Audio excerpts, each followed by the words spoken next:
Foi uma das pandemias mais devastadoras da história, um desastre que marcou a memória da humanidade por séculos. No século XIV, um inimigo invisível se espalhou pela Europa com velocidade assustadora, deixando milhões de mortos, famílias destruídas e sociedades inteiras à beira do colapso. Chamavam-na de grande mortalidade, grande pestilência e, mais tarde, peste negra. Entre 1347 e 1353, essa praga eliminou quase 60% da população europeia, um número tão brutal que mudou para sempre o curso da história. Por mais de 600 anos, cientistas e historiadores foram atormentados por uma pergunta: onde tudo começou? Qual foi a fagulha inicial desse inferno? Agora, unindo descobertas arqueológicas do século XIX, avanços no estudo do DNA e a persistência de alguns pesquisadores, finalmente estamos diante de uma resposta. Imagine que a história da peste negra não começou nos becos sombrios de Londres, nem nos portos apavorados da Itália. O ponto de partida está muito mais longe, escondido entre as montanhas da Ásia Central. Tudo começa com uma simples placa de pedra, onde foi gravada uma palavra que, mesmo séculos depois, ainda arrepia: pestilência.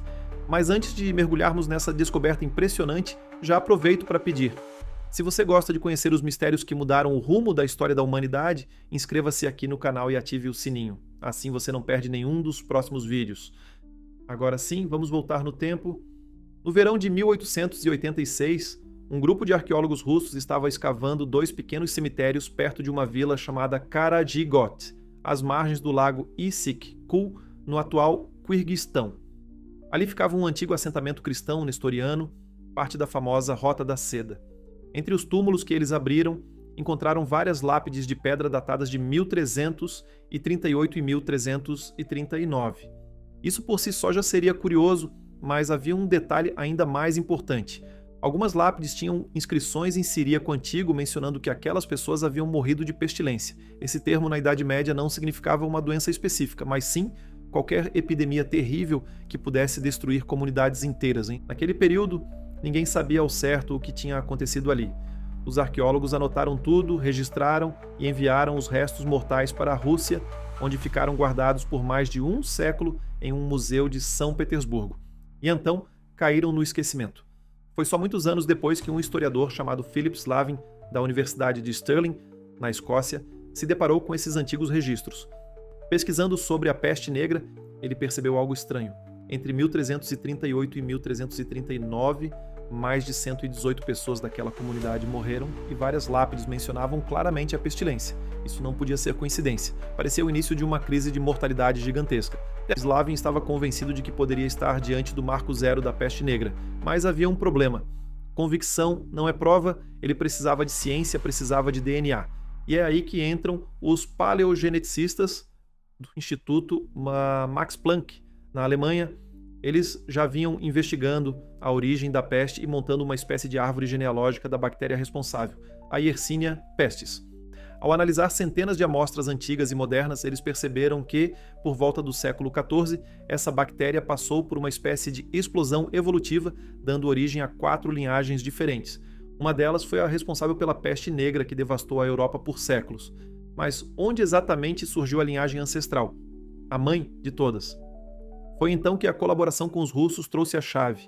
Dos crânios guardados desde a escavação de 1886, os cientistas extraíram amostras de dentes, que conservam muito bem vestígios de patógenos no sangue. O resultado foi arrebatador. Em 3 indivíduos apareceu a assinatura genética inconfundível da peste. E mais, ao comparar o DNA dessas bactérias com o banco de dados global, eles perceberam que não era uma cepa qualquer, era a cepa ancestral, o ponto de origem de toda a linhagem da peste negra.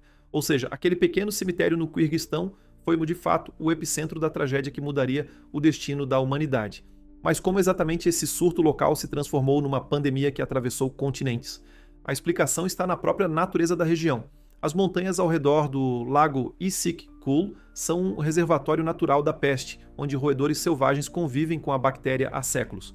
Acredita-se que mudanças climáticas repentinas, como primaveras mais quentes e úmidas, aumentaram a população de roedores e, consequentemente, das pulgas que carregavam a doença.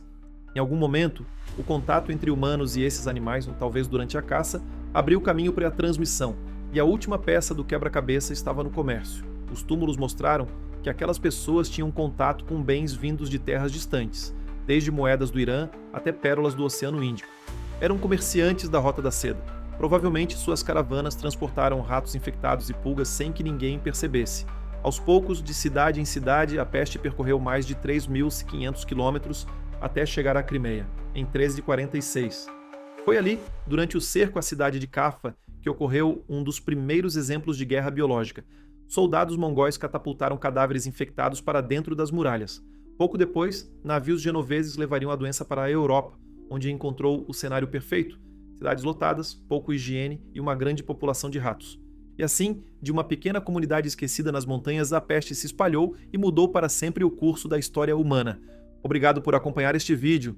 Se você gostou, deixe o seu like, inscreva-se no canal e continue explorando conosco descobertas que estão transformando a forma como entendemos o mundo. Nos vemos no próximo episódio.